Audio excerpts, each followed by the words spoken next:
esse momento, né, assim, só para vocês que estão aí assistindo entender, eu acho que depois a gente vai colocar também alguns materiais aí à disposição de vocês, mas assim, quando a gente desenhou o modelo People de arquitetura de conhecimento, e quando eu chamo de arquitetura, pode ser uma universidade, que é o mais complexo, ou pode ser uma escola, que é o menos complexo, né? Ou pode ser, é que aí o modelo a gente não usa muito para trilha, porque as trilhas elas têm que compor o modelo.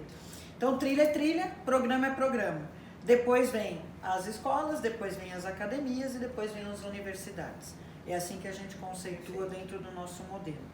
Quando a gente cria qualquer uma que seja arquitetura, a gente trabalha basicamente, isso é importante, que eu acho que isso também a gente conversou bastante, 4 grandes pilares. Depois eu vou disponibilizar esse material. O primeiro pilar é exatamente esse, é entender que a gente chama de conceituação estratégica. Ou seja, para onde eu vou, quem eu sou, o que eu vou fazer. Então, nesse pilar é onde estão as diretrizes da universidade, os públicos a serem atendidos, quais são os objetivos estratégicos da universidade, o desenho da arquitetura. Eu gosto de falar que o desenho da arquitetura, eu explico muitas vezes isso quando as pessoas entram novas na minha equipe, porque às vezes as pessoas não sabem, né? Entram, não sabem nem o que a gente faz. Eu falo, gente, o desenho de uma arquitetura é o seguinte, imagina o seguinte, quando a gente entra numa empresa e pega uma Raizen, por exemplo, eu tenho um terreno gigantesco com um monte de casinha de puxadinho. Um construiu a casa assim, outro construiu a casa assada, outro construiu a casa assada. Aí chamam a gente e falam, olha Priscila, eu quero que você derrube todas essas casas, que eu quero construir uma única casa. E essa casa tem que servir todo mundo.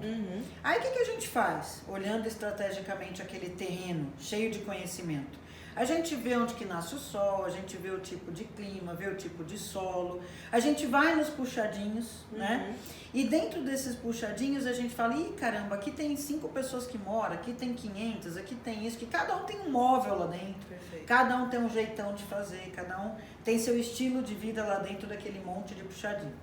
Então o desenho da arquitetura pra gente é como se você chegasse a juntar todos esses puxadinhos num único desenho, e é um desenho mesmo, desenho, onde a gente mostra, que é aí que o colaborador tem que se enxergar, que esse desenho pode atender todo mundo.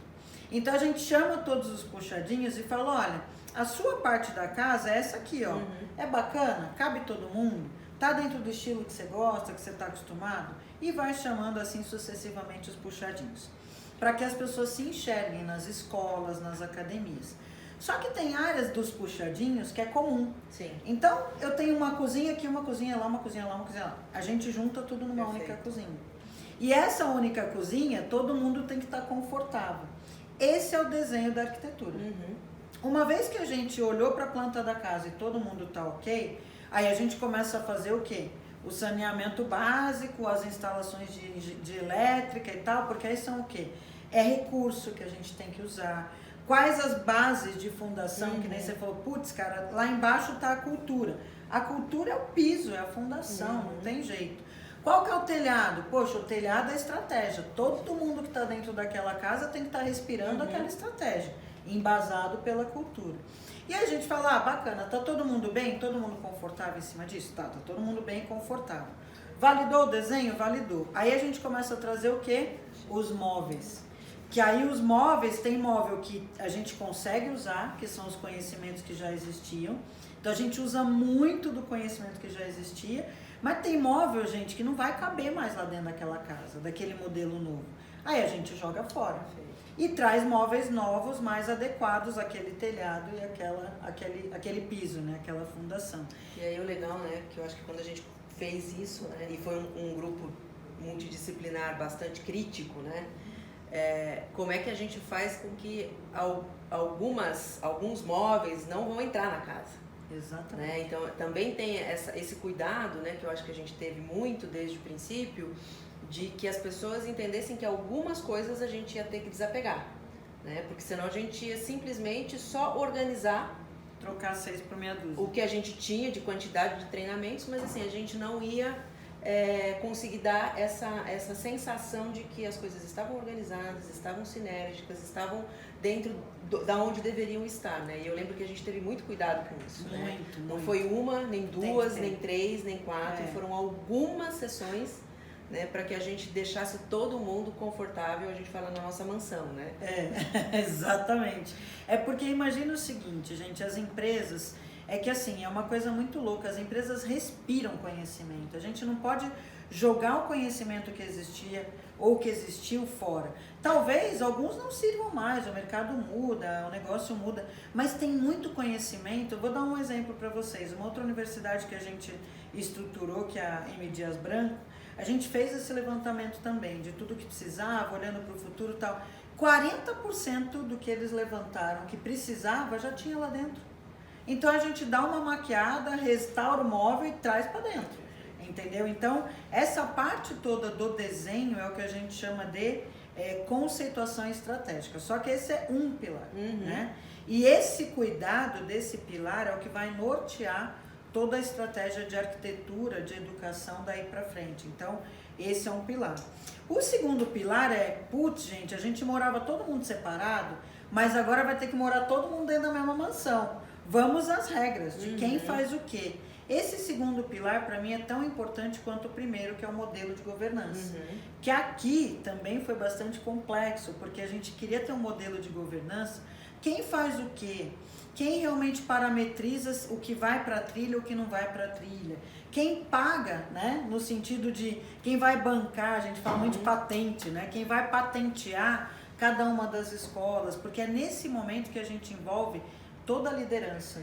Porque os líderes, gente, têm que comprar a ideia, os líderes têm que estar envolvidos, eles têm que estar engajados, eles têm que se sentir parte da arquitetura de educação, senão não vai funcionar, não vai funcionar. E mais do que isso, dentro desse modelo de governança, quem toma a decisão até onde? Ou seja, eu estou na minha mansão e dentro dessa minha mansão eu preciso ter regra, as regras da casa. E as regras da casa, na arquitetura, a gente desenha no modelo de governança. E aqui foi muito interessante, se você quiser também falar um pouquinho, que nós tivemos um cuidado bem legal com o envolvimento dos líderes, porque, gente, aqui tem líder pra caramba, vocês não têm noção, tem patente pra caramba, e de repente a gente precisava envolvê-los e trazê-los para ajudar a gente no projeto, que não adianta você ter uma mansão, aí quando você constrói uma trilha, por exemplo, de fábrica, dentro da usina, o supervisor de fábrica fala, mas eu não vou mandar porque eu não vou parar minha linha para isso. Então, se você quiser falar um pouquinho, porque o engajamento da liderança num projeto como esse, para mim também é um ponto muito crítico de atenção. E para você ter uma ideia, ele é tão crítico, Pri, que a gente ainda não parou. A gente continua usando muito das ferramentas que a gente tem hoje para dar para o líder essa sensação, né, de que ele é parte disso. Né? A universidade é assim, ela é tocada por uma área especialista, por gente que conhece muito de desenvolvimento, de conhecimento, mas o gestor ele é parte disso. Então, assim, hoje, desde o princípio até agora, o que a gente tem é um mapa que a gente chama aqui de calor, né, para ficar medindo. Eu acho que uma coisa que a gente juntou com tudo isso que a gente falou da arquitetura foi fazer a gestão da mudança desse período. Né? Porque, de novo, mexe na casinha do outro. Exatamente. Né? E o outro, ele precisa entender por que a gente está mexendo na casinha. A gente tem que contar a história para ele, do porquê que a gente está caminhando para uma estrutura integrada, para uma arquitetura que concentre e que tenha uma governança. Porque se ele sente que ele só está perdendo, ele não vai ser um parceiro seu na hora que você mais precisar. Então, hoje, pra gente tem aqui um mapa de vermelhinho, verdinho e amarelinho. Né? Os amarelinhos e os vermelhinhos, a gente está sempre ali próximo dessa pessoa, né? Mostrando, fazendo a evolução, o que daquilo que a gente falou lá atrás a gente ainda não implantou, mas a gente vai seguir. Então, assim, a gente meio que está sempre próximo desses líderes que a gente precisa ter. E, assim, pra gente, de verdade, é uma grata surpresa a reação dessas pessoas, porque, assim, no final, todo mundo desejava isso. Que legal. Né? Todo mundo queria ter isto dentro de casa, dentro da Raizen, né? É aquilo que eu falei pra você, a gente podia não saber muito bem como, né? Mas que o desejo era muito forte, isso era claro em todas as conversas que a gente teve. Então, abrir mão do engajamento e achar que este produto é de uma área especialista, pode ser com certeza um fator de fracasso do projeto. Tá? Eu não tenho dúvida. Eu diria que o engajamento das pessoas e principalmente da liderança é um fator crítico de sucesso, sim. Então, existe todo um movimento para engajando essas pessoas e dentro de toda a conceituação do projeto que a gente vai desenhando, né, dentro do desenvolvimento, vamos chamar de fase de desenvolvimento do projeto, esses líderes, gente, eles são convidados a participar dos grupos de trabalho, porque a gente não constrói a universidade sozinha, a People não tem a menor condição de muitas vezes construir tudo isso sozinha, a gente precisa da expertise da empresa, dos líderes, então ao longo do tempo de projeto, a gente vai trazendo essa liderança toda para esses grupos interdisciplinares e eles tomam decisão. Antes da universidade ser lançada, eles já tomam decisão pela universidade. Então é por isso que é um fator crítico para a gente de projeto, é muito do engajamento. Aí assim, né, essa receita dá tão certo que essa liderança que a gente engajou, que necessariamente não é de RH, não é de DHO, não é da universidade. Nem deve ser, né? Pelo amor de Deus. Ele continua. Então, assim, pra gente é uma receita de tanto sucesso que hoje a gente tem o time da UR e a gente tem um time, assim, de fomentar essa construção que permanece. Né? Então, a gente tem minimamente aí de 20% a 30% deste time que constrói trilha, que ajuda a gente a tomar decisão, que ajuda a gente a olhar tendências que não é do time da universidade. Perfeito. Porque assim, eu acho que a gente não pode perder esses parceiros, né? Claro. Eu acho que assim, para a construção do projeto, eles são prioritários. Mas para a sustentação e para a perenidade disso, eles são ainda mais importantes. Exatamente. É porque imagina o seguinte, né? A gente acredita que quem conhece e sabe o que precisa é o cara que está lá na ponta, né? Então a gente já traz eles antes para que eles já tragam essas necessidades, que eu acho que isso é bem interessante. E manter, né? E é isso, a universidade ela tem o propósito de ser viva. A universidade, gente, ela não é mais aquela coisa estática que fica na parede, um quadro lindo e maravilhoso. Ela é viva, ela é dinâmica, ela muda, troca trilha, troca isso, troca recurso, põe uma coisa, põe outra, ela é muito viva. Por isso que, e aí para mim um outro ponto fundamental falando em fator crítico de sucesso para a implantação é você ter uma liderança ativa. Ter um gestor dessa área, um gestor desse projeto, que geralmente começa como projeto, mas um gestor ativo, não é porque a Lúcia está aqui no meu lado, mas isso é fundamental. Você tem uma pessoa que vai lá, que vai atrás, que põe a mão na massa, que engaja pessoas e que está lá, hands-on, não dá para ser pessoas que filosofam, não, é quem vai atrás do líder, pega aqui, faz lá, faz acontecer, porque lembra, a gente saiu do papel de tirador de pedido e está indo para o papel de vendedor de valor, eu diria, né, para levar a proposta de valor para as áreas. Então, isso é importante. Então, eu falei da conceituação estratégica, do modelo de governança. O terceiro pilar, na verdade, para a gente é um pilar de planejamento. Como que a gente tem os macroprocessos, de que maneira que as pessoas entram e de que maneira que as pessoas saem de determinadas trilhas ou de universidade. Então, é um pilar de processo. E por último, e não é à toa que eu deixo ele sempre por último, é o pilar de grades de conhecimento ou de trilhas de conhecimento. Ou seja, quais são as trilhas que eu preciso ter integradas que vão me dar a sustentação para essa casa funcionar. E por que eu deixo ele por último? Porque na minha leitura, eu justifico porque uma soma de trilhas não é uma universidade, que assim, se eu tiver as trilhas e não tiver planejamento e gestão, se eu não tiver modelo de governança, se eu não tiver conceituação estratégica, elas não vão trazer resultado.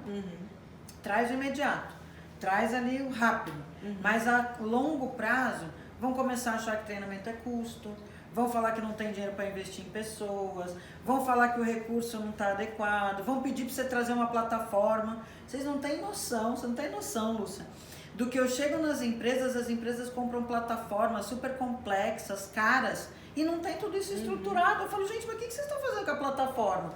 Porque a plataforma é só um meio de fazer tudo isso acontecer. E tem excelentes opções aí hoje. Mas não adianta você ter plataforma e não ter arquitetura. Como é que você faz o negócio funcionar? Então, gente, eu acho que é muito bacana, né, entender que uma universidade ou uma arquitetura, seja ela qual for, ela é muito mais ampla.